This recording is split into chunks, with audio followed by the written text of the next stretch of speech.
오늘은 오늘 말씀에서 우리가 한 세 가지 정도만 보도록 하겠습니다. 오늘 말씀의 주제를 보면 깨닫는 것이 얼마나 중요한지, 주님이 얼마나 깨닫기를 원하시는지 그 사실을 보고 알 수가 있습니다.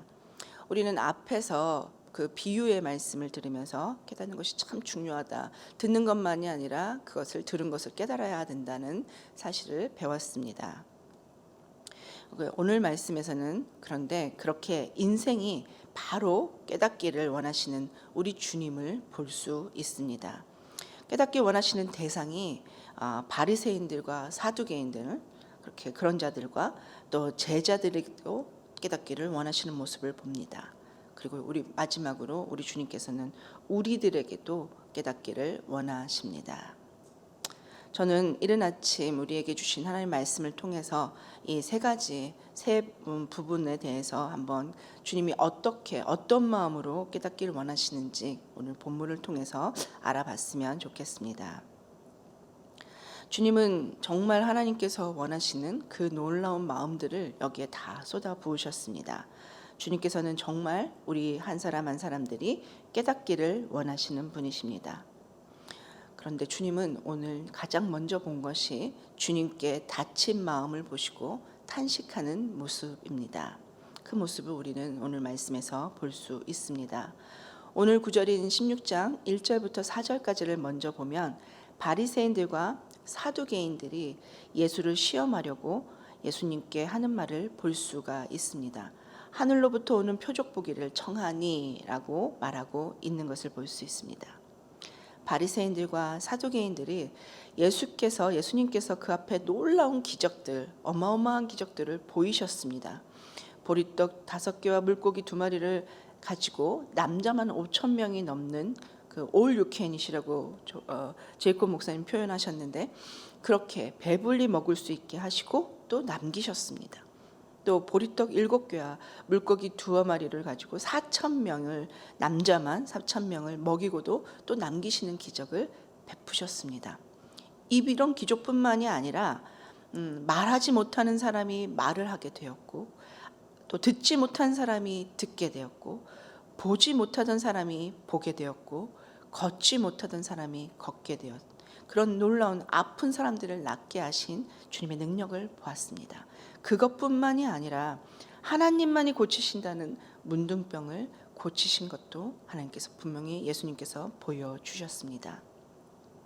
이렇게 이런 기적들을 베풀어 주셨건만 그들은 와서, 사두개인과 바리새인들은 와서 주님께 또 다른 표적을 구하는 것입니다.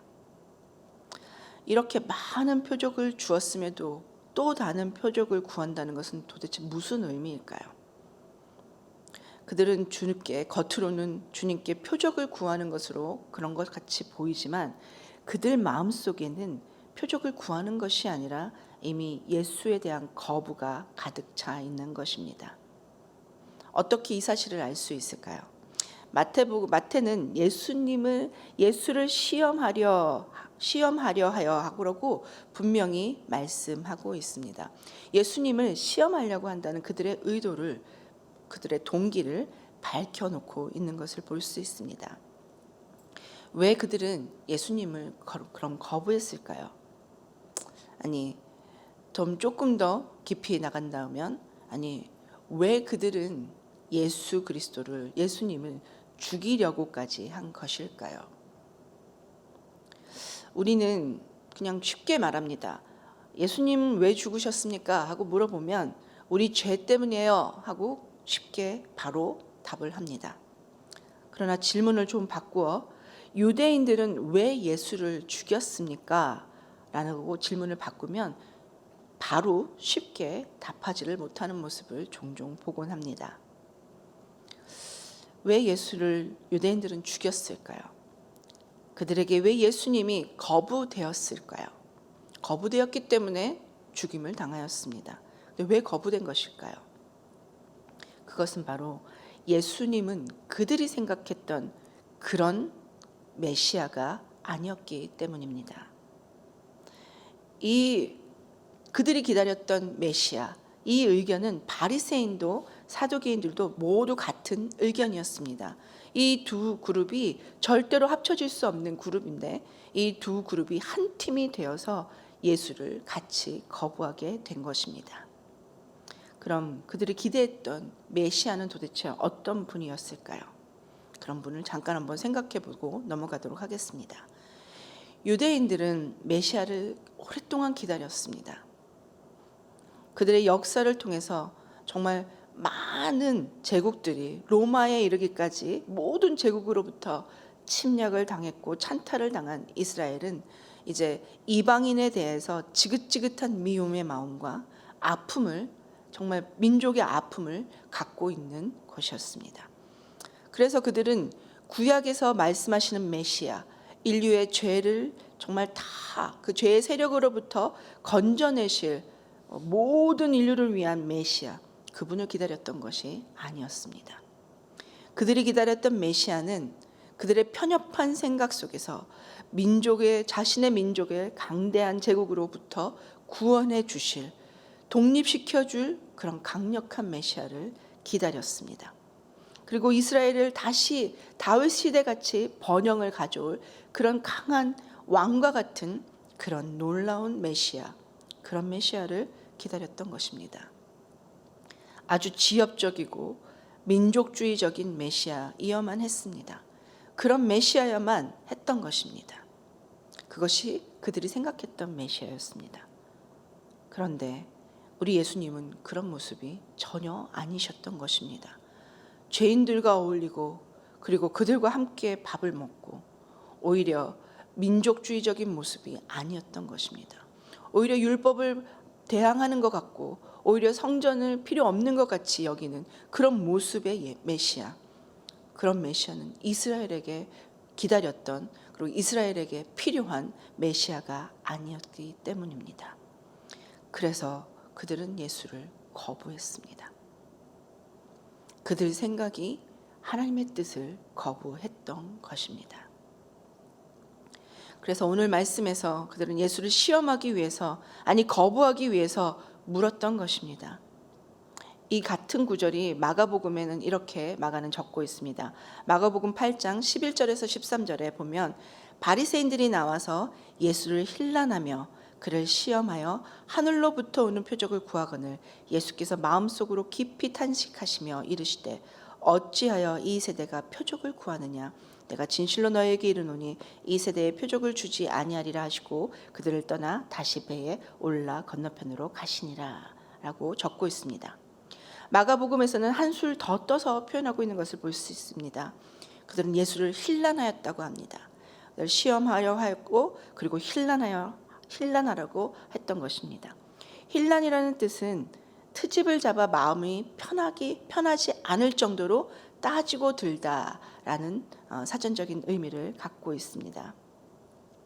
바리새인들과 사두개인들은 트집을 잡으면서 주님의 마음이 편하지 않을 정도로 주님께 따지고 질문했던 것을 말하고 있는 것입니다.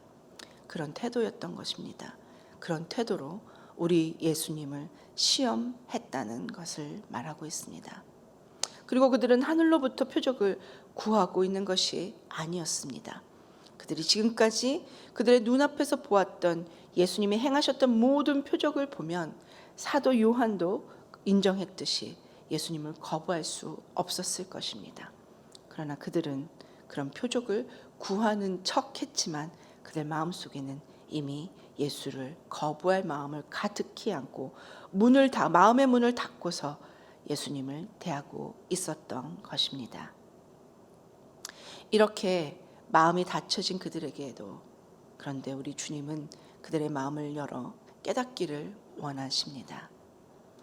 바리새인들과 사두개인들이 날씨며 다른 모든 것들은 다 예측하고 예비하는데, 날씨는 그렇게 잘 분별할 수 있는데 그들이 분별할 수 있도록 그 날씨보다도 훨씬 더 명명백백하게 예수님의 펼치신 기적들을 보고서도 예수님만은 인정하지 않는 그런 사람들의 그런 모습을 보면서도 우리 주님은 날씨를 분별하듯이 이 세대를 분별하기를, 그리고 주님을 깨달아 알기를 원하시는 것입니다.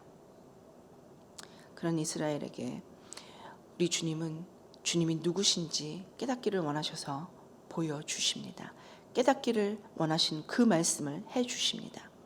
마가복음 8장 12절에 이스라엘을 보고 마가복음에서 예수님께서 깊이 탄식하셨다고 말씀하고 있습니다.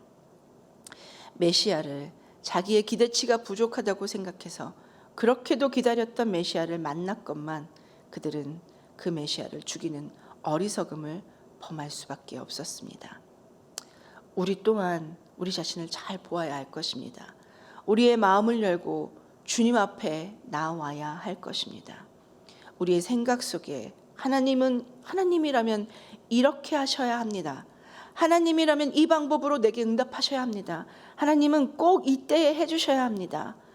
내가 정한 나의 방법과 나의 결정들을 내어놓고 나와야 하는 것입니다. 그리고 우리 주님이신 것, 우리 주님이 메시아이신 것을 깨달아 알아야 하는 것입니다.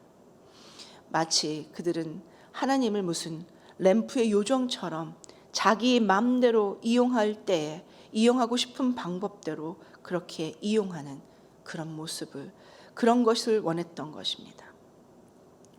우리 자신들도 그런 모습이 되지 않기 위해서 우리도 사두개인과 바리새인들과 같이 그런 모습이 되지 않기 위해서 내 뜻에 맞지 않는, 내가 정한 때가 아닌 그런 때에도 우리 주님을 온전히 인정하고 마음을 열고 주님을 맞아야 하고 메시아를 인정해야 할 것입니다. 두 번째로 보면 우리 주님은 그를 적대하는 자들에게도 복음을 전하기를 원하셨지만 또 다른 부분의 모습을 보이고 계십니다. 16장 2절부터 4절까지를 보면 예수께서 대답하여 이르시되 너희가 저녁에 하늘이 붉으면 날이 좋겠다 하고 또 아침에 하늘이 붉고 흐리면 오늘은 날이 굳겠다 하나니 너희가 날씨는 분별할 줄 알면서 시대의 표적은 분별할 수 없느냐. 악하고 음란한 세대가 표적을 구하나 요나의 표적밖에는 보여줄 표적이 없느니라 라고 하신 것을 우리는 볼 수 있습니다. 1절에서 4절까지 말씀에서 바리새인들과 사두개인들은 의기투합해서 예수님을 힐난하고 또 시험하려고 예수님께 질문하고 있는 모습을 보았습니다. 한번 상상해 보시기 바랍니다. 얼마나 그것이 상상이 되어집니까? 예수님을 싫어하고 싫어할 뿐만 아니라 대적하고 있는 그들이 눈앞에 보이는데 그들을 대하시면서 그들에게 요나의 복음밖에는 없다시며 복음을 그래도 전하시는 우리 주님의 모습입니다. 주님께서 그들에게 말씀하신 요나의 표적이란 무엇을 말씀하고 있는 것일까요? 요나의 이야기는 우리가 너무 유명한 스토리라서 여러분과 제가 정말 잘 아는 이야기입니다. 물고기 뱃속에 있었던 요나. 네, 맞습니다. 그 요나의 표적입니다. 그런데 요나가 물고기 뱃속에서 나와서 니느웨에서 복음을 전하고 니느웨 사람들이 하나님의 메시지를 전해 듣더니 그들 전체가 회개하고 구원이 임했던 그 이야기가, 그 스토리가 바로 요나의 스토리입니다. 그런데 요나는 니느웨에 도착해서 요나가 큰 바다 고기에게 삼켜졌다는 물고기가 주인공이 된, 물고기를 통해서 이렇게 왔다는 사실을 전하고 있지 않은 모습을 우리는 볼 수 있습니다. 요나는 물고기를 통해서 그가 니느웨까지 왔다는 이 방법을 그의 복음 전하는 수단으로 삼고 있지 않다는 것입니다. 니느웨가 회개하고 주님 앞에 나왔던 큰 이유는 물고기 스토리가 아니었습니다. 물고기가 요나를 삼켰고 물고기가 여기까지 데려다 줬다는 것이 아니었습니다. 그것은 바로 하나님의 메시지와 선지자 요나의 출현이 그것이 이유가 되었던 것입니다. 앞에 12장 39절과 40절에서 보면 예수께서 대답하여 이르시되 악하고 음란한 세대가 표적을 구하나 선지자 요나의 표적밖에는 보일 표적이 없느니라.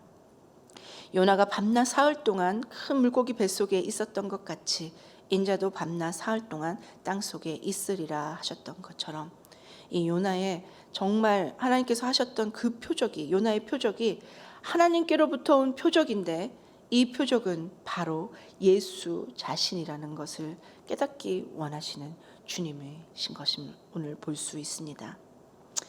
한마디로 하늘로부터 온 표적이, 그것을 구하던 그들에게 하늘에서 온 표적이 바로 예수님 자신이라는 사실을 우리 주님은 오늘 말씀해 주고 계신 것입니다. 예수님을 힐난하는 자들에게도 때를 분별하듯이 깨닫기를 원하시며 전하고 계신 모습을 우리는 볼 수 있습니다. 이렇게 마음이 닫힌 그들에게도 깨닫기를 원하시는 주님의 모습입니다. 또 주님은 어떤 자들에게 깨닫기를 원하시냐면 제자들에게도 깨닫기를 원하신다고 오늘 말씀해 주고 계십니다. 주님은 우리의 경험을, 제자들의 경험을 낭비하지 않으시는 모습을 볼 수 있습니다. 그렇듯 주님은 우리의 경험도 낭비하지 않으시기를 원하십니다. 하늘에서 이렇게 온 표적인 예수님을 거부하는 자들만 그곳에 있었던 것이 아니었습니다. 표적을 금세 잊어버린 사람들도 있었던 것입니다. 바로 제자들이어서 그랬습니다. 표적을 금세 잊어버리는 사람들, 어떤 표적을 금세 잊어버렸을까요? 그들은 기적의 현장에 있었습니다. 그리고 그 기적의 현장에서 펼쳐지는 것을 직접 처음부터 A부터 G까지 다 경험하였던 제자들이었습니다.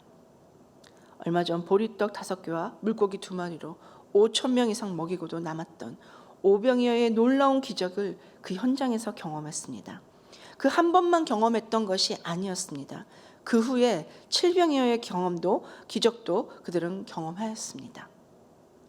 그 기적의 현장에서 그들은 그냥 앉아서 구경하는 수동적인 그런 모습이 아니었습니다. 그들은 보리떡 5개로 시작된 현장에서 아주 능동적으로 그 기적의 한 역할을 담당하며 전하면서 그것을 담당했었던 제자들이었습니다. 그랬던 그들이 예수님이 하신 기적을 잊어버린 것입니다. 오늘 5절에서 8절까지의 말씀을 같이 보겠습니다. 제자들이 건너편으로 갈새 떡 가져가기를 잊었더니 예수께서 이르시되 삼가 바리새인과 사두개인들의 누룩을 주의하라 하시니 제자들이 서로 의논하여 이르되 우리가 떡 가져오지 아니하였도다 하거늘 예수께서 아시고 이르시되 믿음이 작은 자들아 어찌 떡이 없으므로 서로 의논하느냐. 아멘. 이렇게 말씀하시는 것을 볼 수 있습니다.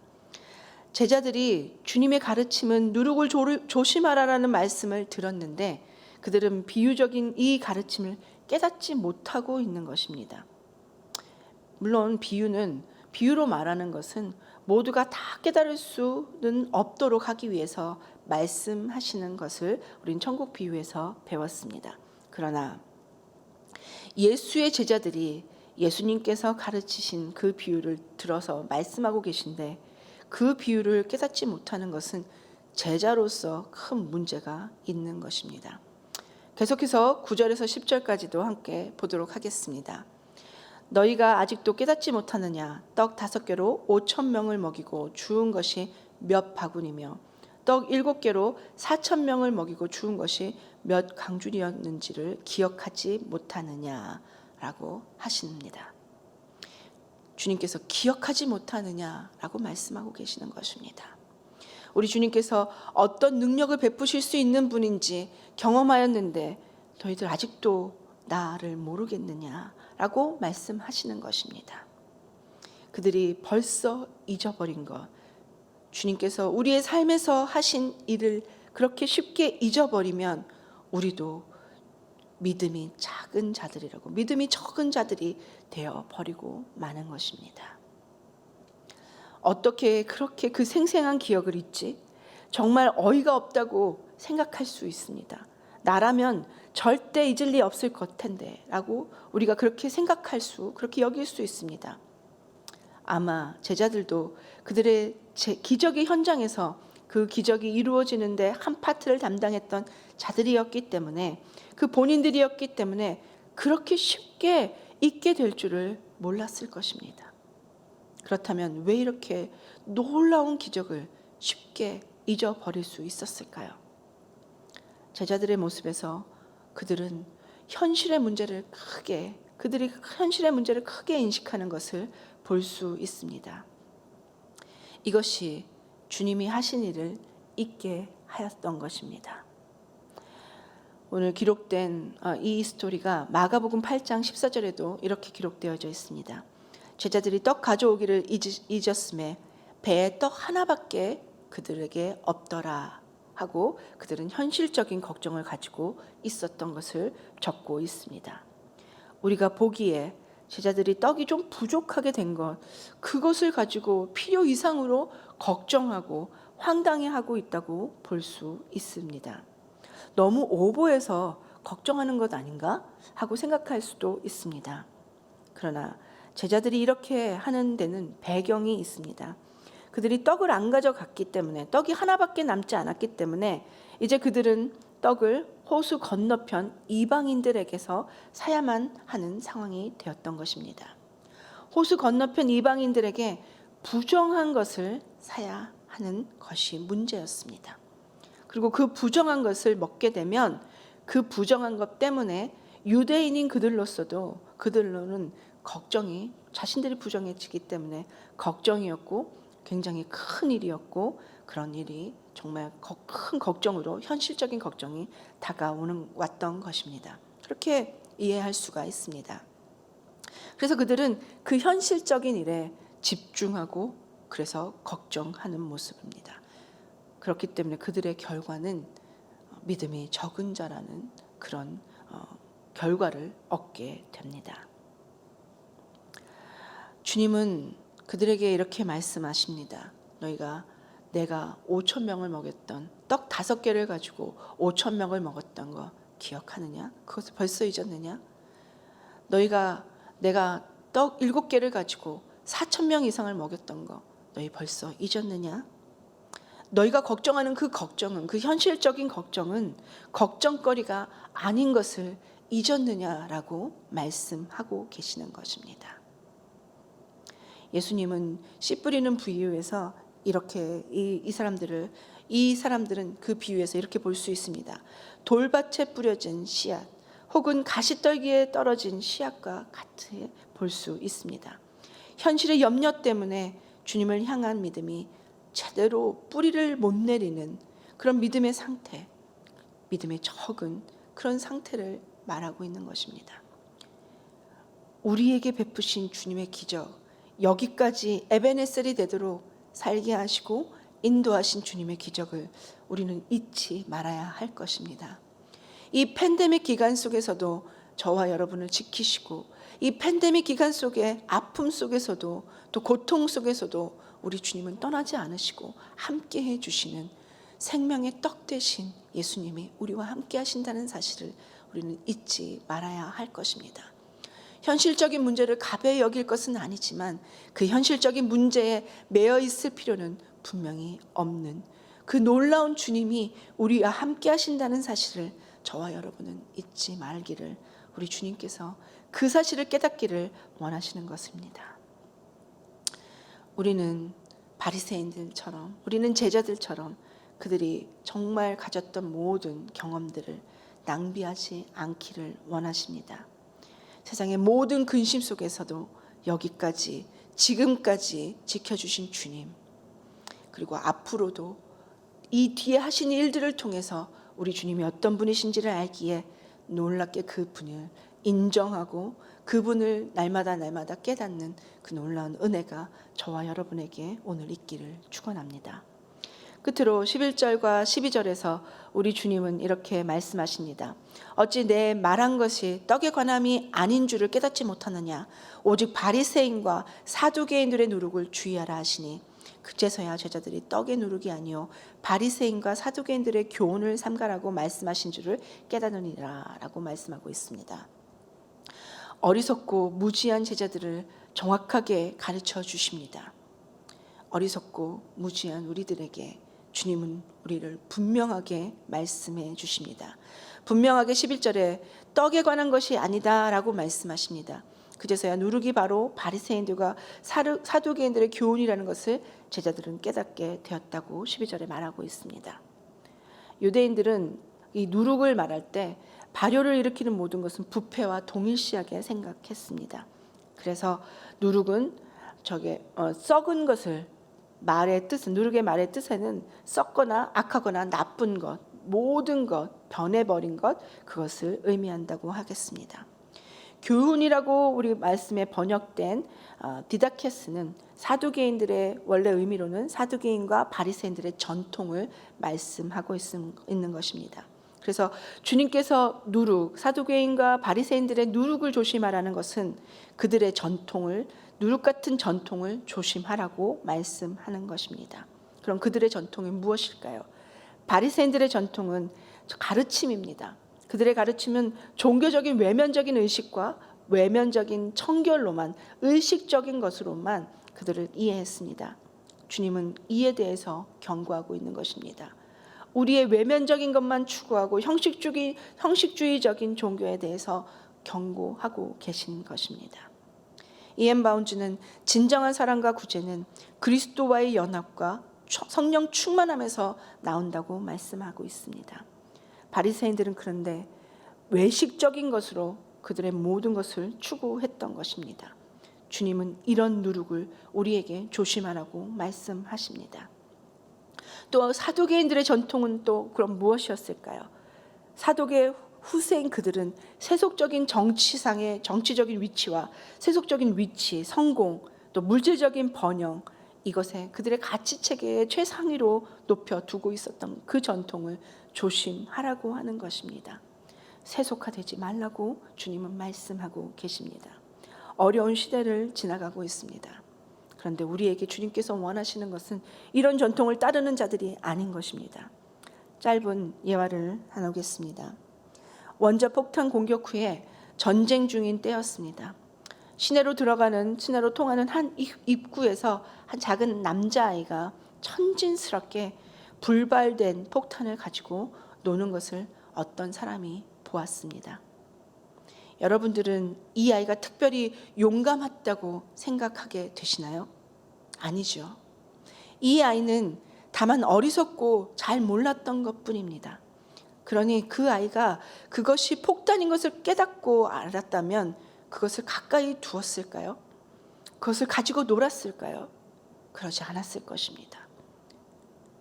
우리도 어리석어 깨닫지 못할 때는 몰라서 가깝게 두었고 그리고 그것을 갖고 놀았을지 모릅니다. 그러나 주님께서 우리에게 가르쳐 주십니다. 무엇을 조심해야 되는지, 그리고 어떤 것을 깨달아야 되는지 깨닫게 해 주시기를 원하시고 그것을 전해 주십니다. 이 사실을 분명히 안다면, 이 사실을 분명히 깨닫는 저와 여러분이 되어서 그렇게 어리석게 폭탄을 갖고 놀는 어리석은 꼬마와 같이 되지 않는, 분별해야 될 것을 분별하고, 그리고 마음을 열고 주님을 만나고, 기억해야 될 것을 기억하고, 경험을 낭비하지 않고 주님을 온전히 인정하며 주의 경고를 깨달아서 놀라운 주님의 축복을 이 팬데믹 기간 속에서 주님의 은혜를 경험하고 주님과 가까이 지내시는 주님의 날을 맞이하시는 저와 여러분이 되시기를 예수님 이름으로 축원합니다. 같이 기도하겠습니다. 하나님 아버지, 우리에게 주의 교훈을 깨닫게 해주시니 감사합니다. 깨달은 것을 기억하게 하셔서 주님만 바라보게 하여 주시옵소서. 많은 현실적인 어려움들이 우리 안에 있지만 그 어려움들을 주님보다 앞서, 주님보다 먼저, 주님보다 크게 염려하는 우리가 되지 않도록 도와주시길 원합니다. 사랑의 주님, 우리 교회를 주님 앞에 올려드리며 기도합니다. 주님의 교회 되게 하시고 주님을 자랑하는 교회 더욱 되어질 수 있도록 주여 역사하여 주시옵소서. 주의 말씀만이 전파되어져서 주님 말씀을 깨닫는 성도들로 넘쳐나게 하시고 그런 부흥의, 말씀의 부흥이 이 기간 동안 일어나게 역사해 주시옵소서. 병들과 아픈 분들을 기억하며 기도합니다. 병상의 주님 지금 함께하여 주시고 코비드로 고통하는 분들과 다른 병들로 고통하는 분들과 주님 함께하여 주셔서 그들이 외롭지 않게, 그들이 그 모든 것을 이겨낼 힘을 주님 함께하여 주시어서 힘을 더하여 주시옵소서. 주님 성령의 치유의 역사가 지금 그들 병상에서 일어나게 하여 주시옵소서. 아버지 하나님, 강주민 목사님을 놓고 기도합니다. 하나님, 긍휼을 여겨 주시고 긍휼을 베풀어 주시길 원합니다. 연약한 몸을 하나님 도와주셔서, 하나님 오늘도 또 병원에 들어가셔야 되는데 하나님 도와주셔서 하나님께서 정말 치유하시는, 연약해진 몸의 치유와 회복을 이루어 주시는 놀라운 일들이 아버지 우리 강 목사님에게 이루어지게 역사해 주시옵소서. 그래서 주께서 목사님에게 맡기신 큰 사역을 넉넉히 잘 감당할 수 있는 육체 또한 될 수 있도록 주님 도와주시기를 원합니다. 일본에서 섬기시는 윤한중 임국희 선교사님을 위해서 함께 기도하기 원합니다. 사역들이 정말 성령 안에서 한 마음으로 사역할 수 있도록 온 사역자들을 묶어주시고, 공동체 속에서 필요한 곳에 온전히 필요한 도움들이 또 복음이 전해질 수 있도록 하나님 역사해 주시옵소서. 또 그 교회를 찾는 일본인들 안에서도 하나님 아버지 예수님을 인격적으로 만나는 놀라운 축복이 일어나게 허락해 주시고, 그들의 자녀들에게도 구원이 임하도록 역사해 주시기를 소원합니다. 하나님 오늘 한날 우리에게 주시는 놀라운 주의 역사가 우리 마음속에 기억되게 하시고, 아버지께서 경험되게 하신 그 모든 경험이 정말 낭비됨 없이 주를 또 향하는 그런 귀한 사인들이 될 수 있도록 우리의 삶을 인도해 주시옵소서. 감사하며 예수 그리스도 이름으로 기도합니다. 아멘. 하늘에 계신 우리 아버지여, 이름이 거룩히 여김을 받으시오며 나라가 임하시오며 뜻이 하늘에서 이루어진 것 같이 땅에서도 이루어지이다. 오늘 우리에게 일용할 양식을 주시옵고, 우리가 우리에게 죄 지은 자를 사하여 준 것 같이 우리 죄를 사하여 주시옵고, 우리를 시험에 들게 하지 마시옵고 다만 악에서 구하시옵소서. 나라와 권세와 영광이 아버지께 영원히 있사옵나이다. 아멘.